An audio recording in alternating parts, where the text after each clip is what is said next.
Yo, what's going on, guys? Next.js just did something pretty cool. Now, 13.5 introduced a bunch of different things, but there is one that caught my eye. Finally, we have HTTPS in local development. I'm going to show you how to get it working. Let's jump into it. So here we have the release notes, Next.js 13.5. They, included a bunch of local dev performance upgrades.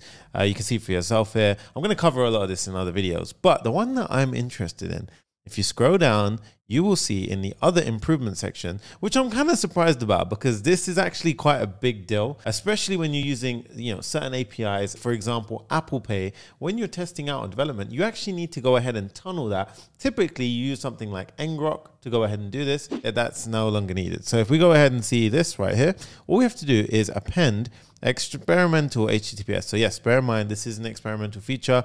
I'm going to show you how to get it running right now. Now, what I want you to do is open up a terminal. Now, I'm actually using a brand new terminal called Warp. I highly recommend you check it out. It's pretty cool. And I've called my app Next.js HTTPS tutorial. So I'm going to go ahead and hit enter, completely set it up like you normally would. So I'm going to go ahead and set it up with all of the recommended defaults. And once that's done, I want you to go ahead and launch it up in your code editor. So once that's done, we're going to cd into our directory. So I'm going to go ahead and type in HTTPS tutorial, and I'm going to pull up VS Code. So first things first, head over to package.json, and we are going to go ahead and add in the experimental flag. Now this is found over inside the other improvement section. You can see they simply say you have to add the experimental flag to get it working. So let's go ahead and run our app. Okay, so I haven't changed anything here. I'm simply going to go ahead and run the terminal by doing the following. I'm going to say npm run dev, and I'm using npm because I have package lock.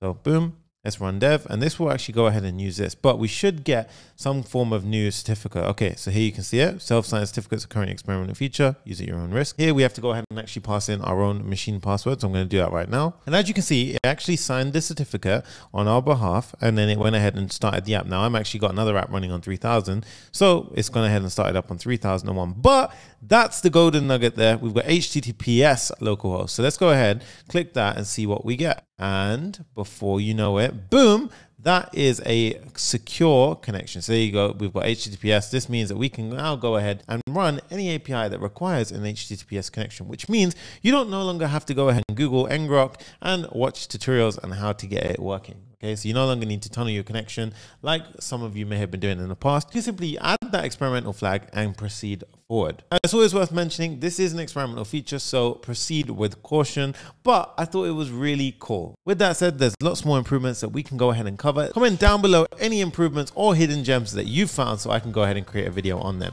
And in particular, if you haven't already and you reached this point in the video, smash that thumbs up button for the YouTube algorithm to help push this out to as many people as possible. And if you want to get a head start and see where we actually go ahead and learn this before I release anything on YouTube, feel free to check out Zero to Full Stack Hero, my flagship course. First link in the description. Peace.